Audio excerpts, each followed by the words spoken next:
Morning class. Welcome to my YouTube channel in prime nursing. So आज हम एक नया टॉपिक लाए हैं, एंटीनेटल केयर।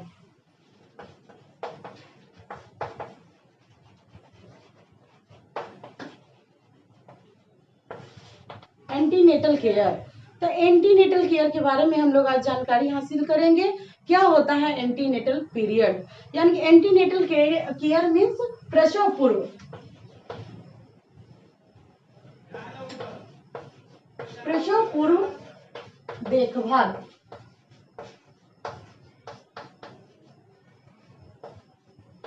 प्रसव पूर्व देखभाल, इसका दूसरा नाम है प्रीनेटल केयर।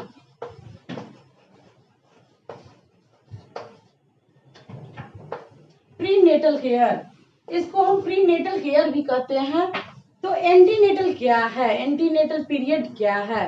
तो एंटीनेटल पीरियड है जब कोई भी स्त्री कंसेप्शन से लेके at the time of delivery तक का समय जो होता है वो एंटीनेटल पीरियड होता है। और एंटीनेटल केयर क्या है? एंटीनेटल केयर क्या है?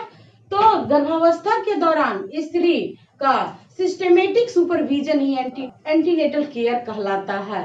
तो सिस्टमेटिक सुपरविजन में क्या क्या आता है? सिस्टमेटिक सुपरविजन में हम एग्जामिनेशन देखते हैं और एडवाइस करते हैं। एग्जामिनेशन प्लस एडवाइस, ये है हमारा सिस्टमेटिक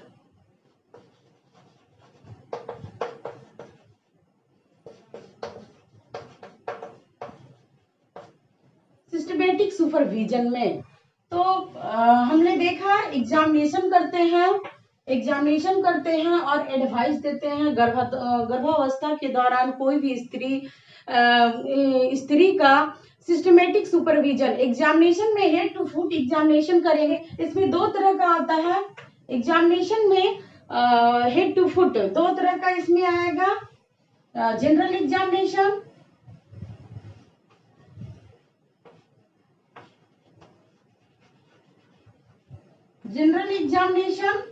और ops examination. Ops general examination में हम हेड टू फुट उसका एग्जामिन करेंगे और ऑप्स एग्जामिनेशन में आएगा उसके पैरिटी से संबंधित, कितना ग्रेविडा है, कितना पैरिटी है, कितना लाइव बेबी है, कितना डेड हुआ है, कितनी बार वो कंसीव की है, कितना अबॉर्शन हुआ है, क्या एलएमपी है, क्या ये सब किस माध्यम से उसका डिलीवरी हुआ है, ये सब हम ऑप्स में जानते हैं। और जनरल में हेड टू फुट एग्जामिनेशन करते हैं। तो ये हमारा आता है सिस्टमेटिक सुपरविजन में। तो एग्जामिनेशन करेंगे एंड देन एडवाइस में हम उसको स्लीप के लिए बताएंगे, रेस्ट के लिए बताएंगे, न्यूट्रिशन के बारे में बताएंगे। ये सब आता है हमारा एडवाइस में। तो हम लोग देख लिए कि एंटीनेटल केयर क्या है। तो एंटीनेटल केयर है स्त्री का गर्भावस्था के दौरान सिस्टमेटिक सुपरविजन ही हमारा एंटीनेटल केयर कहलाता है। सुपरविजन रेगुलर होना चाहिए और पीरियोडिक होना चाहिए। रेगुलर मीन्स लगातार होना चाहिए और समय समय पर होना चाहिए। एंटीनेटल केयर प्रेगनेंसी की शुरुआत में ये प्रारंभ होता है और अंत तक यह समाप्त होता है। एंटीनेटल केयर में दो बातों पर विशेष रूप से ध्यान दिया जाता है, हिस्ट्री टेकिंग और एडवाइस। फर्स्ट है हिस्ट्री टेकिंग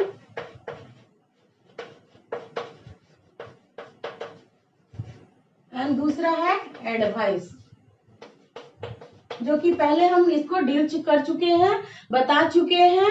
अब हमारा क्या क्या पर्पस है एंटीनेटल करने, क्यों करते हैं हम एंटीनेटल, क्या हमारा एम है एंटीनेटल करने का? तो फर्स्ट है हमारा पर्पस।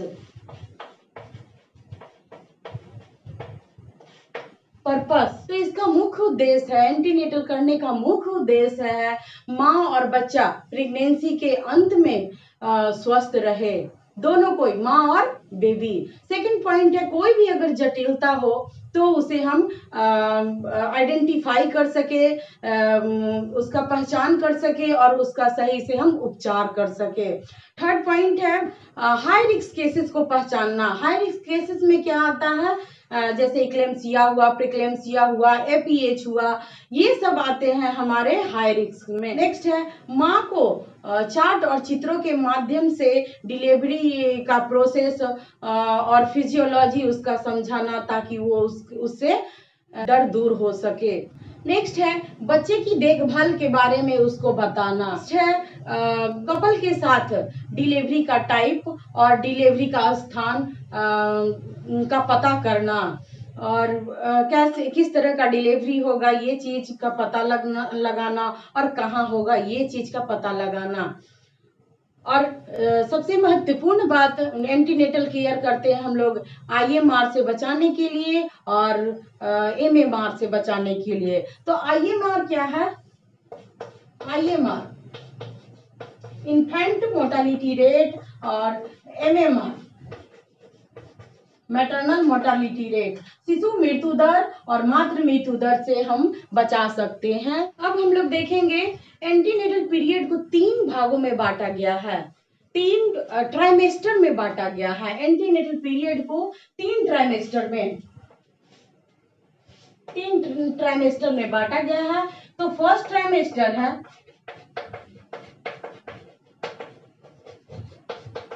फर्स्ट ट्राइमेस्टर है 0 से 12 वीक्स, 0 से 12 वीक्स, ये फर्स्ट ट्राइमेस्टर में आया। सेकेंड ट्राइमेस्टर में आया 13 से 28 वीक, और थर्ड में आया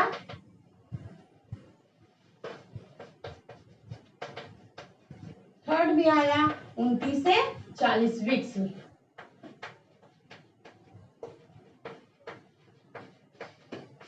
ये इसको 3 भागों में बांटा गया है। First trimester 0 to 12 weeks, second trimester 13 to 28 weeks, और third trimester 29 to 40 weeks. Next हम देखेंगे एंटीनेटल विजिट। तो एंटीनेटल विजिट के बारे में हम बताएंगे कि कितनी बार होना चाहिए एंटीनेटल विजिट। तो प्रेग्नेंट लेडी को कम से कम 4 बार विजिट करना बहुत ही जरूरी है। जो फर्स्ट है, जब उसका मेंस्ट्रुएशन स्टॉप हो और प्रेगनेंसी का पता चले तब विजिट करना चाहिए। नेक्स्ट है 7वें महीने तक कम से कम 1 बार जरूर विजिट करना चाहिए। नेक्स्ट है 8वें महीने में 15-15 दिन पे विजिट करना चाहिए, और 9वें महीने में वीकली यानी कि सप्ताह उसको विजिट करना चाहिए। तो ये अगर इस दौरान अगर कभी भी प्रेग्नेंट लेडी को कुछ प्रॉब्लम हो, जैसे ब्लीडिंग हो, पेट में दर्द हो, वोमिटिंग हो रहा है, या फिर चक्कर आ रहा है, तो तुरंत हम डॉक्टर से सलाह लेंगे। अब हम लोग देखेंगे एंटीनेटल केयर कैसे करते हैं। तो एंटीनेटल केयर फर्स्ट जब हम प्रेग्नेंट लेडी हमारे पास आती है, यानी कि हॉस्पिटल में आती है, तब हम उसका नाम पूछते हैं, एज पूछते हैं, क्या ऑक्यूपेशन यानी कि पेशा क्या है उसका, क्या करती है, मैरिटल स्टेटस पूछते हैं, रिलीजन पूछते हैं, फिर पीरियड ऑफ गेस्टेशन, कब से उसका मासिक रुका है, इसके बारे में पूछते हैं। नेक्स्ट है obstructive history. Obstructive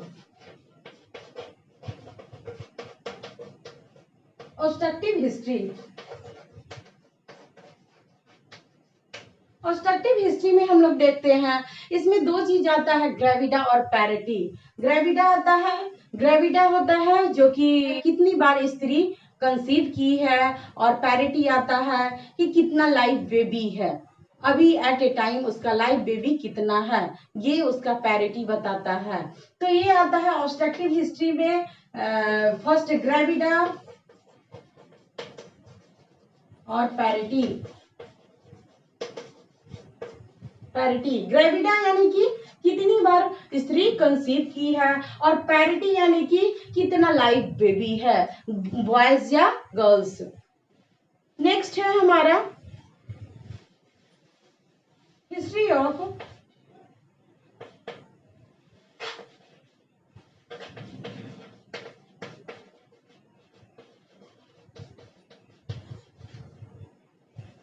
history of present pregnancy,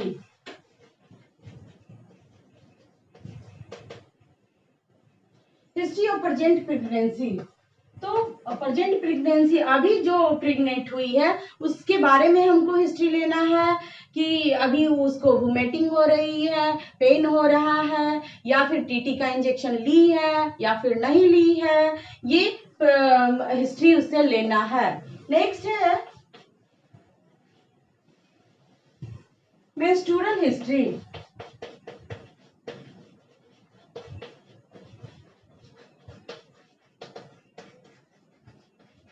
menstrual history, तो मेंस्ट्रुअल हिस्ट्री में हम देखते हैं कि कब उसका पीरियड हुआ है, कितना ड्यूरेशन है उसका, कितना अमाउंट है, और कब लास्ट पीरियड हुई है, और पीरियड के दौरान कोई दर्द भी है, ये सब हम मेंस्ट्रुअल हिस्ट्री में जानेंगे। नेक्स्ट है ऑब्स्ट्रक्टिव हिस्ट्री में क्या क्या आते हैं, तो एलएमपी आता है। एलएमपी लास्ट मेंस्ट्रुअल पीरियड उसका कब हुआ है, और प्रीवियस प्रेगनेंसी का कोई कॉम्प्लिकेशन है, जैसे हाइपरटेंशन है, डायबिटिक मेलाइटिस है, ये सब हम ऑप्स में जानते हैं। फिर उसका लेबर, प्रीवियस लेबर कैसे हुआ, अपने आप हुआ या फिर इंड्यूस हुआ, स्पॉन्टेनियस हुआ या फिर इंड्यूस हुआ, डिलीवरी घर पे हुआ या फिर हॉस्पिटल में हुआ, फेरल कॉम्प्लिकेशन अगर हुआ तो उसकी जानकारी हम लोग लेंगे। देन बेबी अगर हुआ है तो उसका इम्यूनाइजेशन हुआ या फिर नहीं हुआ, उसका वेट कितना है, ये सब हम जानकारी हम किस में लेते हैं, ऑब्स्ट्रक्टिव हिस्ट्री में। नेक्स्ट है past surgical history.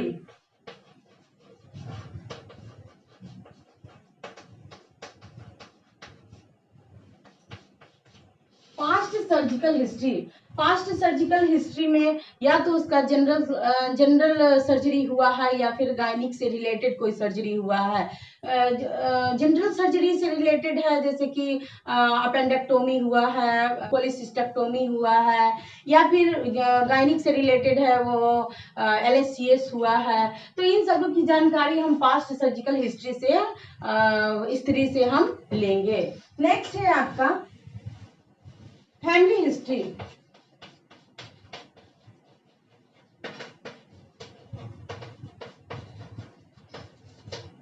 Family history, स्त्री से हम पूछेंगे कि आपके फैमिली में किसी को हार्ट डिजीज है, कोई हाइपरटेंशन है, कोई डायबिटीज है, तो इस तरह से हम उसका फैमिली हिस्ट्री भी लेंगे। अगर फैमिली में किसी को हार्ट डिजीज या फिर हाइपरटेंशन या फिर डायबिटिक मेलाइटिस है, तो मे भी चांसेस हो सकता है उस स्त्री को कि उस बीमारी का होने का। तो ये एंटीनेटल केयर के दौरान ही इन सभी चीजों का हम जानकारी हासिल कर सकते हैं। नेक्स्ट है पर्सनल हिस्ट्री।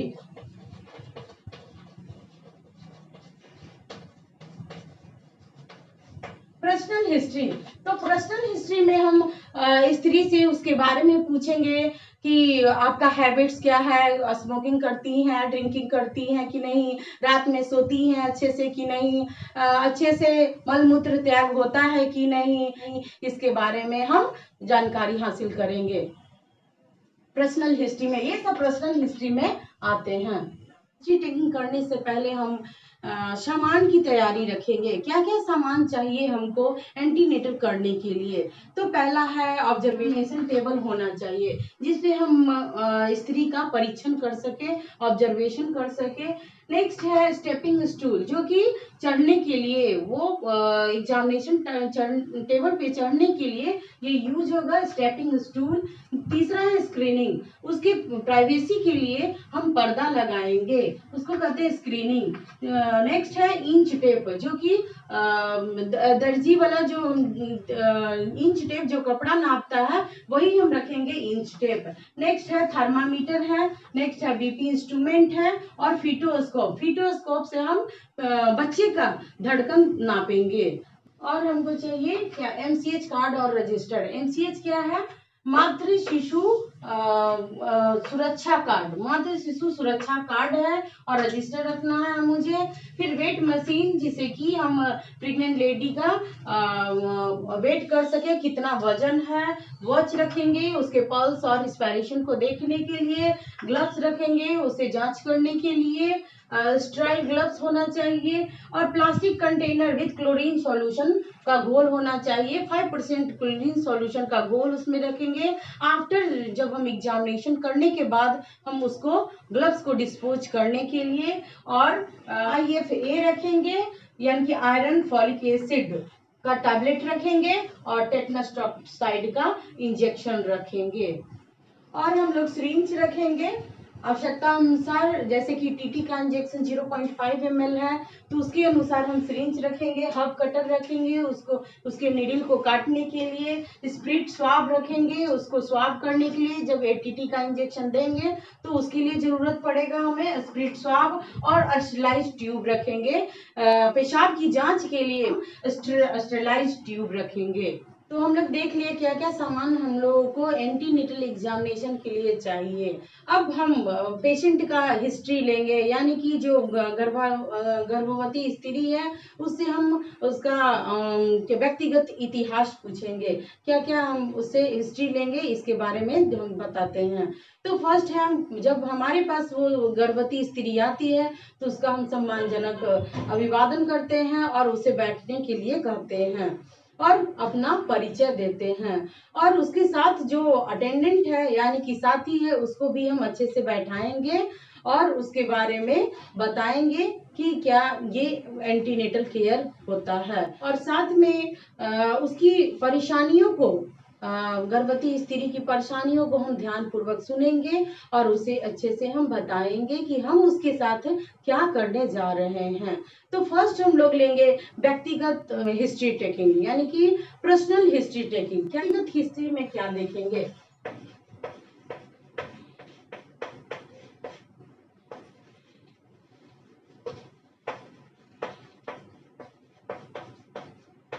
व्यक्तिगत इतिहास में हम लोग क्या क्या लेंगे? तो पहले मरीज का नाम पूछेंगे, नेक्स्ट उसे आयु पूछेंगे, पेशा पूछेंगे, क्या करती है, पति का नाम,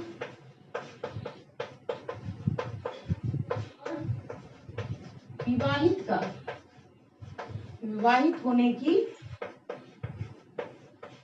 अवधि,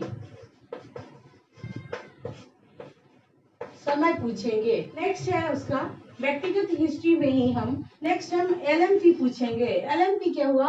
लास्ट मेंस्ट्रुअल पीरियड, यानी कि स्त्री का अंतिम मासिक कब खत्म हुआ है उसका पहला दिन हम पूछेंगे।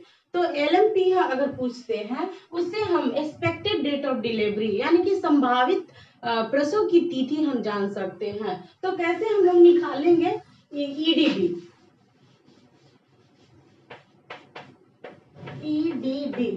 एक्सपेक्टेड डेट ऑफ डिलीवरी, यानी कि संभावित तिथि किस चीज का?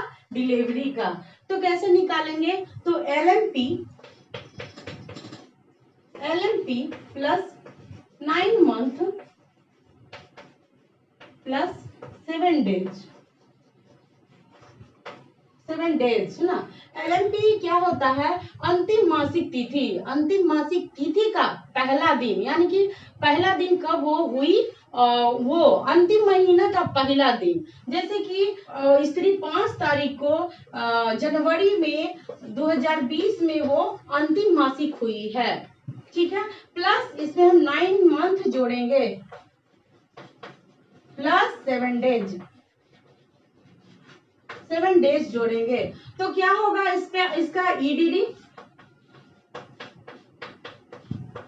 EDD होगा। पहले डेज को हम डेज में जोड़ेंगे, तो ये 5 दिन है और ये 7 दिन है, तो 7 5 12 दिन, 12 दिन हो गया। नेक्स्ट हम मंथ को जोड़ेंगे, तो मंथ है ये कौन सा महीना हुआ? जनवरी का महीना हुआ, उसमें हम 9वां महीना जोड़ेंगे, तो कितना हो गया? 9 प्लस 1 यानी कि 10, यानी कि 10वां महीना में इसका होगा। और 2020 साल वही रहेगा 2020। आया समझ में? तो ये ईडीडी निकालने का तरीका है, यानी कि एक्सपेक्टेड डेट ऑफ डिलीवरी, संभावित तिथि कि इस तारीख से लेके ये डिलीवरी का डेट है, संभावित है या अनुमानित किया जा सकता है इसको कि इतना तारीख को में भी हो सकता है। ईडीडी निकालने का मेन फॉर्मूला यही है, LMP plus 9 month plus 7 days, यही है ईडीडी निकालने का तरीका। तो आप ये महत्वपूर्ण चीज है, आप याद रखें हमेशा कि LMP लिखेंगे प्लस उसमें 9 मंथ जोड़ेंगे प्लस 7 डेज। LMP मतलब उसका पहला दिन और उसमें किस मंथ में वो खत्म हुई है वो, और उसमें 9 मंथ जोड़ के एक्सपेक्टेड डेट ऑफ डिलीवरी हम उसका निकालेंगे। अब हम महिला की परेशानियों के बारे में हम पूछेंगे कि अगर कोई परेशानी है, कोई दिक्कत है, उसके बारे में हम जानकारी हासिल करेंगे। जैसे कि बुखार आ रहा है, उल्टियाँ बहुत अधिक हो रही है, या फिर पेट में दर्द हो रहा है, या सांस लेने में तकलीफ हो रही है, या फिर वेजाइनल एरिया में इचिंग हो रहा है, ब्लीडिंग हो रहा है, या फिर सिक्रीशन किसी तरह का फ्लूइड आ रहा है, या भ्रूण के संचलन में यानी कि फीटल मूवमेंट में कमी आ रही है, या फिर उसका अनुपस्थिति है, इन सभी परेशानियों को हम देखेंगे। या फिर उसके पैर में सूजन है, पैर में, फेस में कहीं भी सूजन है, इन सबों के बारे में जानकारी हासिल करेंगे, और साथ में ही उसका मूत्र के बारे में भी पूछेंगे कि उसका यूरिन है जो कि कितना आ रहा है, और अगर जलन है तो उसके बारे में पूछेंगे उससे। अगर इनमें से कोई भी परेशानी हो तो पहले हम इसका इलाज करवाएंगे, एमओ के पास भेजेंगे और इसका सुनिश्चित इलाज करवाएंगे, तब हम उसके आगे का प्रोसेस प्रोसीड करेंगे। तो आज हम लोग पढ़ लिए, फर्स्ट है हम लोग एंटीनेटल क्या है, एंटीनेटल केयर क्या है, और उसका क्या व्यक्तिगत जानकारी हमने ले लिया। व्यक्तिगत जानकारी लेने से पहले हम उसका इंस्ट्रूमेंट तैयार कर लिए कि क्या क्या होना चाहिए। उसके बाद हम उसके लक्षणों के बारे में, अगर कुछ परेशानियां हैं उसके बारे में हम उससे पूछ लिए। अगर कोई भी डाउट हो तो कमेंट बॉक्स में डालें या फिर व्हाट्सएप में मैसेज करें। नेक्स्ट क्लास में हम इसको डील करेंगे। Thank you.